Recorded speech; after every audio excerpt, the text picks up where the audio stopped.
vento lá fora.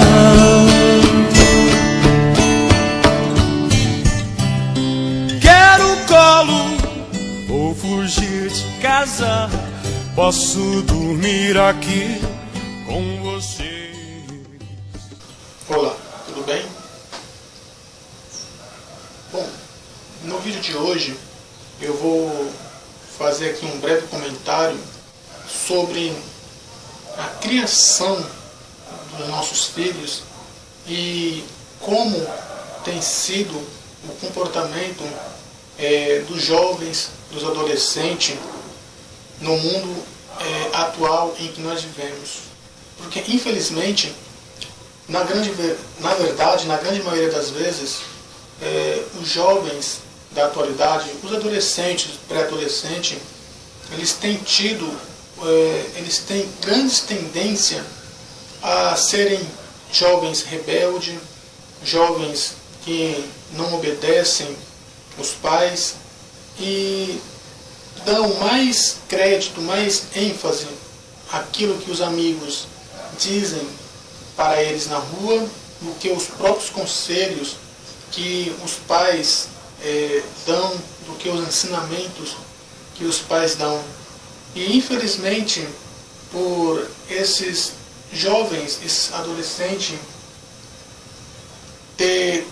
dar tanto crédito a um conselho, muitas vezes de um amigo que só quer o mal desse adolescente, muitas vezes esse adolescente, esse jovem entra por caminhos aonde o fim desse caminho vai ser o sofrimento, vai ser ali a perdição, vai ser, enfim, a destruição. Tem um ditado que ele fala assim: ensina a criança no caminho em que ele deve andar, e mesmo quando ele crescer, ele não se desviará do caminho. É necessário, nós que somos pais, você que é mãe, é necessário sim você educar os seus filhos, você ensinar o seu filho no caminho em que ele deve andar. Nós temos que mostrar a direção certa, mas para que nós venhamos a mostrar essa direção, mostrar esse caminho certo pelo qual o adolescente, o jovem deve andar, muitos pais acham que será ensinado na base da brutalidade, da arrogância. E, por incrível que pareça, quanto mais arrogante, quanto mais bruto, quanto mais pancada você, nós que somos pais, der em nossos filhos, mais rebeldes eles vão ficar. Porque não é batendo, não é espancando os nossos filhos que eles vão se conscientizar de fazer aquilo que é certo. É necessário ensinar um ensinamento, é necessário que os pais venham dar motivação para esses jovens, esses adolescentes, a fazerem aquilo que é certo. Eu costumo dizer que quando nós fazemos com que nossos filhos tenham medo de nós, muitas vezes eles vão até nos respeitar na nossa frente, na nossa presença, por ter medo da nossa pessoa. Mas o medo, quando o jovem, o adolescente, ele tem medo dos pais, na frente dos pais, ele vai até respeitar, até ter ali um certo temor. Mas nós não somos onipresentes. E em determinados momentos ali do dia, nós não vamos estar perto de nossos filhos.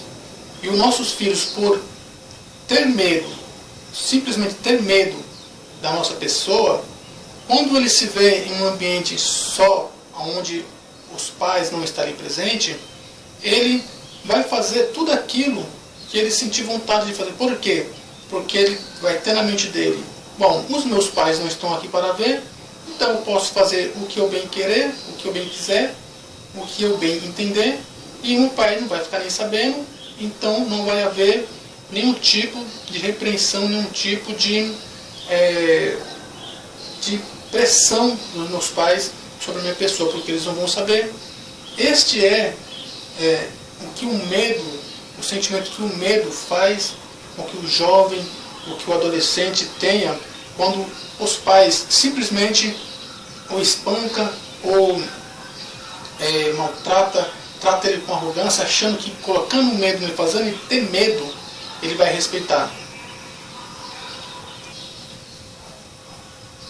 Então, o que eu estou querendo dizer não é levar o jovem, o adolescente a ter medo, a ter pavor dos pais, mas o que deve ser feito, o que deve ser colocado ali para o adolescente é que ele tem que aprender a respeitar o pai, a mãe, de acordo com o respeito que os pais devem ter.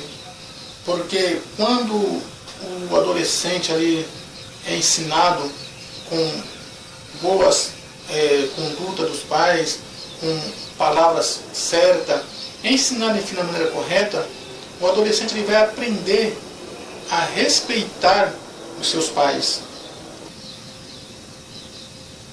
E quando o jovem ali, o jovenzinho ali, o adolescente, ele aprende que ele deve respeitar os seus pais, que ele deve dar honra a seus pais, independentemente se ele estiver na presença dos pais, ele vai respeitar e fazer o que é certo.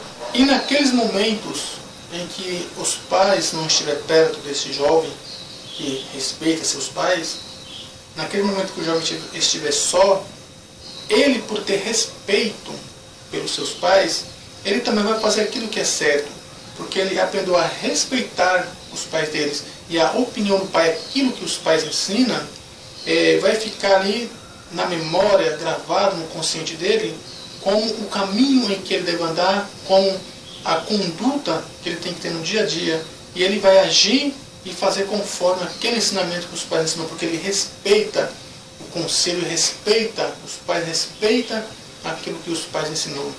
Outra coisa também bem importante no que se diz respeito a nós ensinarmos aos nossos filhos é as nossas atitudes diante dos nossos filhos, porque eu tenho observado no dia a dia e no decorrer da vida que muitos pais, eles ensinam os seus filhos que isso não pode, aquilo não pode fazer isso. Porém, de contraparte, os filhos, quando está perto do pai, vê os pais fazendo tudo aquilo que eles dizem que não pode ser feito. Por exemplo, o pai diz para o filho: filho, você não pode arrumar confusão na rua, você não pode ser um rapaz mal educado, que arruma briga, que sai aí discutindo com todo mundo. O pai ensina isso para o filho. Porém, quando o filho está próximo do pai, ele vê que o pai é uma pessoa arrogante, bruta, que discute com todo mundo, que briga, que fala, que ofende, que chama os outros para briga. Então, há aí um atrito entre o que o pai ensina para o filho e que o filho vê o pai fazendo. O pai diz para o filho: filho, para o filho, para a filha, tanto faz, não usa droga, porque droga vai acabar com a sua saúde, vai acabar com a sua vida, vai te levar para a destruição. Isso é o que os pais ensinam para os filhos. Porém, quando os filhos estão próximos do pai, o filho vê o pai fumando, o filho vê o pai na porta de bar bebendo, enchendo ali a cara de cachaça até perder a consciência e ficar ali caído no chão. Ou seja, qual é o ensinamento em que nós estamos querendo que os nossos filhos tenham? Aquilo que nós achamos na teoria ou aquilo que nós realmente praticamos no nosso dia a dia? Tem um ditado que ele diz a seguinte frase: uma atitude, uma única atitude, ela vale mais do que 1000 palavras. Então, antes de nós queremos dar sermão, dar ali palestras de bom comportamento, de querer exigir com palavras as coisas dos nossos filhos, vamos mostrar para eles o que é certo com as nossas atitudes, com as nossas condutas no dia a dia. Porque, como tem também o ditado, como pode um cego querer guiar outro cego? Eu sei que o que nós pais fazemos de errado, nós não queremos que os nossos filhos façam, porque nós sabemos que aquilo que estamos fazendo é prejudicial. Mas, mesmo que nós sabemos que é prejudicial e não queremos que os nossos filhos façam, para que ele não venha até aquela mesma conduta errada, é necessário que essa mudança haja primeiro em mim. Como diz aí o ditado, antes de querer mudar o mundo, mude primeiro o seu sentimento, mude primeiro a sua pessoa. Então, é importante, é de extrema importância que antes de você querer dar sermão, que você venha observar a sua conduta, que você venha entender, que você venha compreender que são as suas atitudes, as suas ações do dia a dia que vão ser determinantes para a criação do seu filho. E de contraparte, os filhos têm que ser também mais observantes, mais obedientes naquilo que os pais ensinam, naquilo que os pais mostram para ele, nos valores morais, nos valores éticos do dia a dia. Tá bom? Então esse é o meu recado para os filhos e esse é o meu recado para os pais. Filhos, sejam mais obedientes aos vossos pais. Pais, ensinem sim com palavras os seus filhos. Mas, sobretudo, ensine os seus filhos com as suas atitudes, com as suas escolhas no dia a dia. Como eu falei no começo, ensina o menino no caminho em que ele deve andar e nem quando ele crescer se desviará. Este era o meu recado para os pais e para os filhos. Muito obrigado pela sua atenção. Valeu e até a próxima.